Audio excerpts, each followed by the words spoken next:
Oi, Marcelo. Eu estou casada há 6 anos com meu marido. E há 2 semanas peguei ele vendo o vídeo adulto com a descrição usando o bumbum da minha cunhada. Pedi que me explicasse e ele falou que tinha vício em conteúdo adulto e procurava descrições aleatórias, sem intenção ou imaginação na pessoa. Eu me senti destruída. Pedi que ele apagasse o contato e qualquer coisa que pudesse ter a imagem da minha irmã, que é quase da minha idade. Eu tenho 34 e ela 32 anos. Também já é casada e ela não tem contato com ele, inclusive mora em outro estado. Ele me falou que já foi abusado quando criança por um tio, que houve penetrações. Desde aí, os pais souberam, mas passaram pano para isso pelo bem da família. Esse tio ainda frequentava a casa deles como se nada tivesse acontecido, mas ele passou a beber aos 12 anos e a usar drogas de todos os tipos, e foi passando para o conteúdo adulto ainda com 13 anos. Chegou a se prostituir aos 17 anos para usar drogas e mentia muito. Ele deixou de usar drogas aos 20 anos e deixou de beber aos 23 e teve recaídas nas bebidas depois que o pai faleceu. Tudo isso eu nunca soube, apenas da nossa segunda filha, de 3 anos, em todas as relações que ele teve, e ele me confessou que traiu todas elas por conta do conteúdo adulto.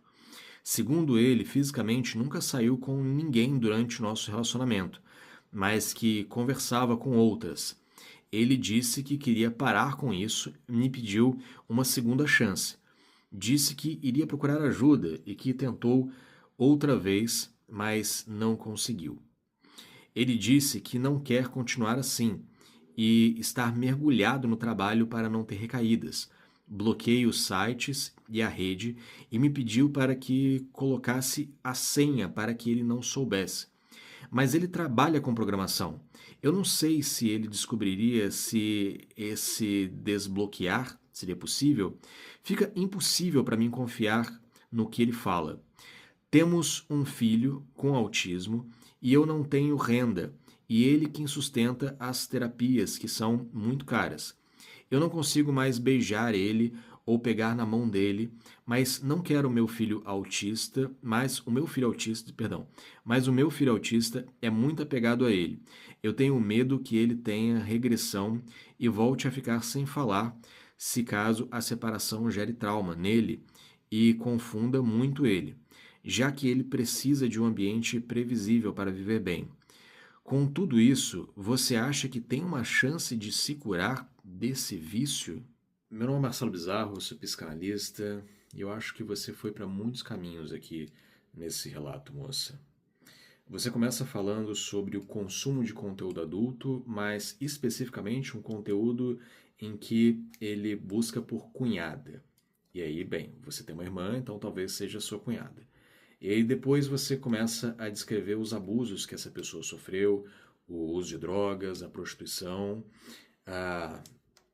Posterior a isso, você coloca a traição, que não houve dentro desse relacionamento, mas houve nos outros relacionamentos que essa pessoa teve, que seu marido teve.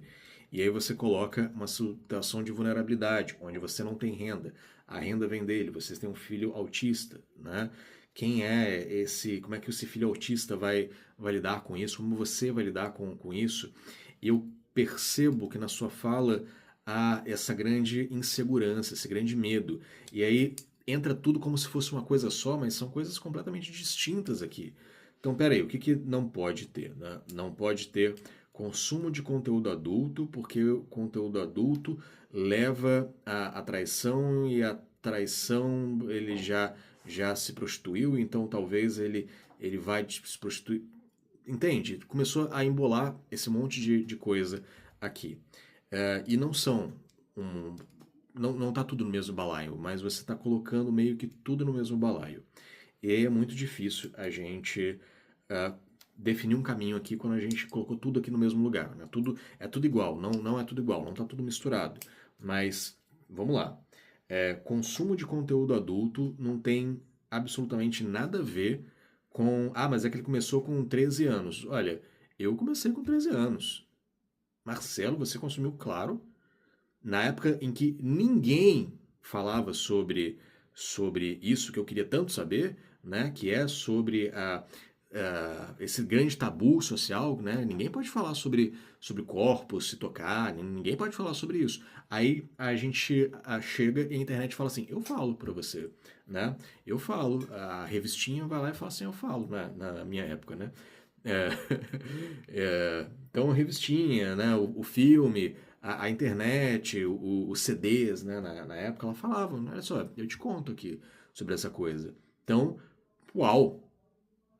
E eu não fui abusado, eu não tive esse lugar, não me prostituí, não usei droga, não fiz nada disso. Eu tenho certeza que muitos dos homens e das mulheres que estão aqui também passaram por situações muito semelhantes quando queriam saber sobre ir pra cama com alguém, sobre descobrir seus corpos, né? Não tinha ninguém para poder falar esse tipo de coisa. E aí o conteúdo adulto, né? Os filmes, as imagens, o erotismo que acontece, tava falando, olha só, eu converso com você, eu falo para você tudo aquilo que você quer saber, né? Lá na nossa adolescência, tudo aquilo que a gente quer saber quando a gente é adolescente e tá muito eufórico com essa descoberta da sexualidade, do mundo ali. E ele vai lá e fala assim: olha, eu falo pra você e vem cá, mas não conta pra ninguém. E esse lugar, ele começa a ser o nosso grande segredo. O grande segredo social. Todo mundo acessa, todo mundo acessou, todo mundo, entre aspas, né? Tem pessoas que nunca acessaram. Mas, ok, todo mundo foi lá acessando, acessando, e aí, mas é segredo, a gente não pode falar pra ninguém, a gente não pode contar isso pra ninguém. Aí alguém descobre, opa, descobriu aqui essa coisa. Ai, mas ele tava vendo conteúdo de cunhada. Não sei se ele estava pensando na sua cunhada necessariamente. Se eu coloco lá em algum buscador de conteúdo adulto, você vai perceber que é tudo relacionado à família. É tudo relacionado a marido, a esposa, a mãe, a irmã, a meia-irmã. Esse tipo de coisa tá ali nos filmes, né? Essa grande indústria que ninguém pode falar nada, ela tá falando com a gente o tempo inteiro. Ela tá falando coisas que, olha só, o prazer, o grande prazer tá aqui, ó, no incesto, tá em pessoas entre iguais, tá em oferecer sua esposa para outro, né? Enquanto talvez ficar ali naquele lugar seguro, super entre aspas, né? Mas super problematizado, tá, gente? Isso daqui. Mas enquanto ficar aqui é o nosso grande segredo. Mas quando isso é exposto para o mundo, nossa, uau, o que é isso, né? E aí você começa a embolar. Nossa, então se ele viu isso, talvez isso tenha uma ligação com aquele abuso que ele passou, né? Por que ele te contou sobre isso, né? Como é que foi essa história? Não está escrito aqui nesse seu relato.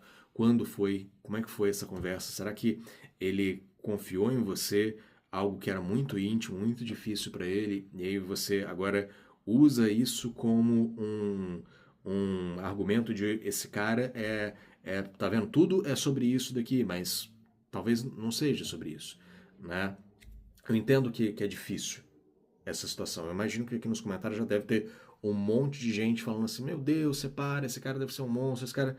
Mas, cara, ele passou por um abuso, sabe? Ele não escolheu estar nesse lugar. Olha que pais horríveis que ele teve. Eu não sei quem é esse cara.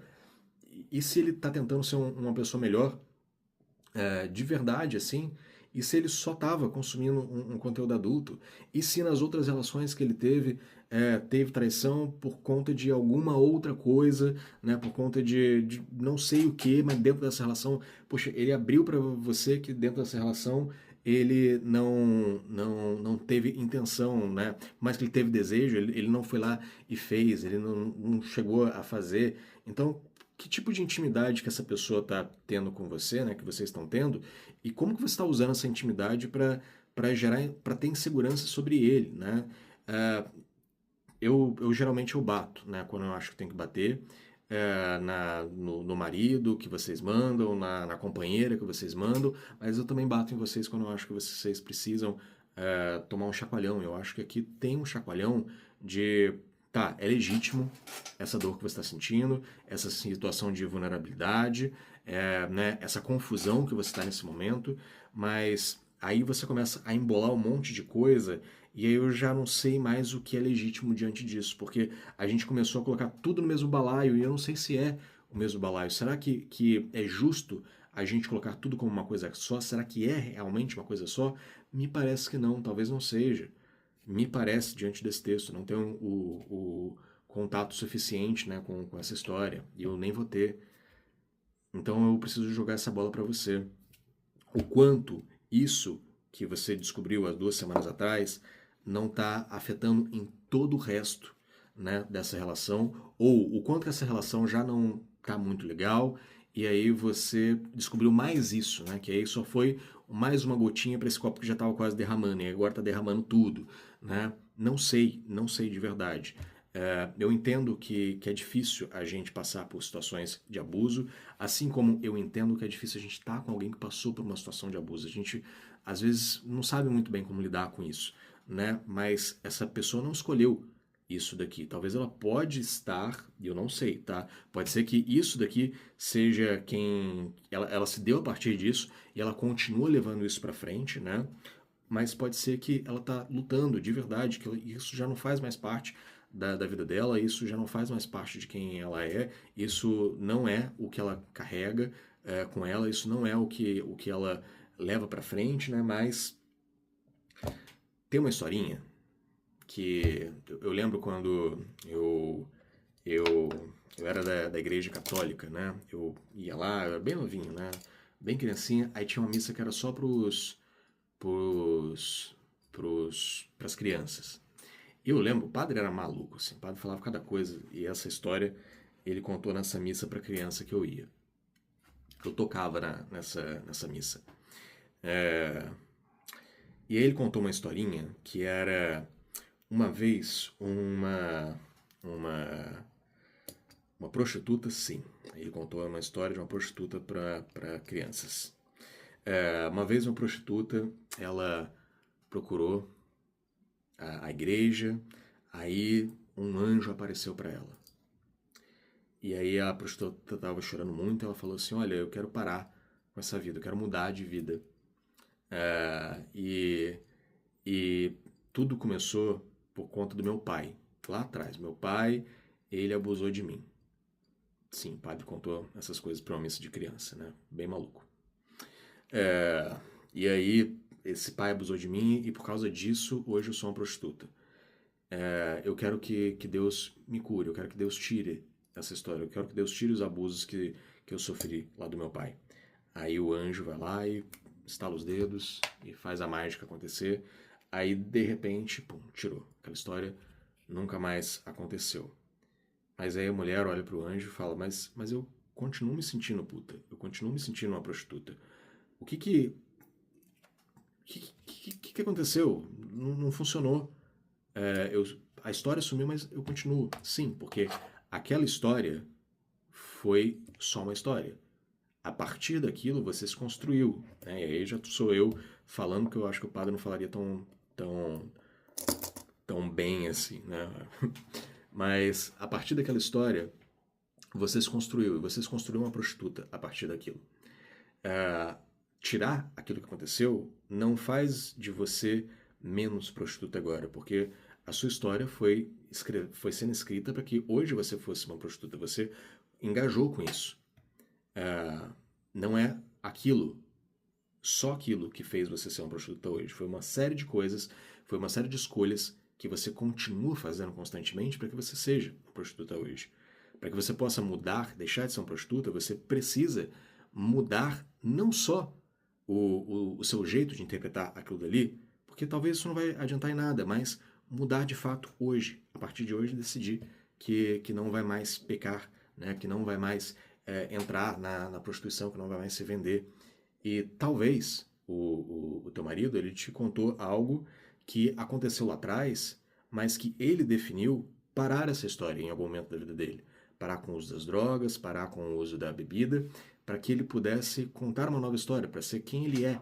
E aí ele vai lá e te conta isso, e por conta de algo que aconteceu, por conta de um conflito, por conta de um conteúdo adulto, por conta de um vídeo que te despertou uma série de confusões, uma série de inseguranças, aí você traz isso e fala, olha só, é isso daqui, hein? É isso daqui que você é. Não sei se é justo trazer Eu, de novo, não conheço essa história no todo. Talvez seu marido nunca mudou, mas talvez ele mudou. Talvez aquilo que aconteceu lá atrás não definiu quem ele é hoje, porque aquilo lá, ele parou. Só que você tá pegando aquilo lá e trazendo, olha, aquilo lá, então talvez ele é isso daqui, não sei. É uma história muito difícil, muito dura da gente ouvir, né? Agora, uma coisa é séria, é certa, né? Eu não sei o quanto que você hoje precisa se dedicar para essa criança, para vocês terem esse filho, né? Vocês estão há 6 anos juntos, então eu imagino que ele seja bem novinho. Talvez nesse momento você não está podendo trabalhar, mas é importante que você tenha a sua renda, é importante que você tenha o seu trabalho, para que lá na frente, se acontecer alguma coisa, se por acaso vocês entenderem que não faz sentido vocês estarem juntos, você possa ir embora, né? Você possa ir embora, ter o teu espaço sem depender financeiramente dessa pessoa. Ter a liberdade de sair é o que garante que você realmente quer ficar nesse lugar, né? Porque se você está nesse lugar só porque você não tem escolha, isso não é garantia que você quer estar aí. É só o teu cárcere invisível que está acontecendo, né? O teu cárcere financeiro.